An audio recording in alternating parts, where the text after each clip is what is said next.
Hello everybody, welcome back to our YouTube channel, How Logical. In today's video, I'll show you guys how to log into your TaxDome account. For this guys, what you need to do is open up any web browser as I have already opened the Google Chrome and bring up the search bar and type in TaxDome login and hit the search. Make sure it takes you to the official link app.taxdome.com. Click on that link.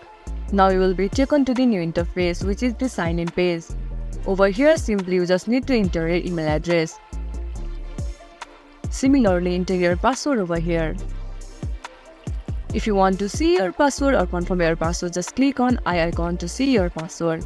In case if you forgot your password, just click on forgot password. Then you will be recover your password so easily. And once you click on sign in button, you will be able to access your account. This much for today's video. If you guys find this video helpful, don't forget to give it a thumbs up and hit that subscribe button below for more content like this. And remember to turn on the notification so you never miss the upload. I'll see you guys again in our next video. Thank you for watching.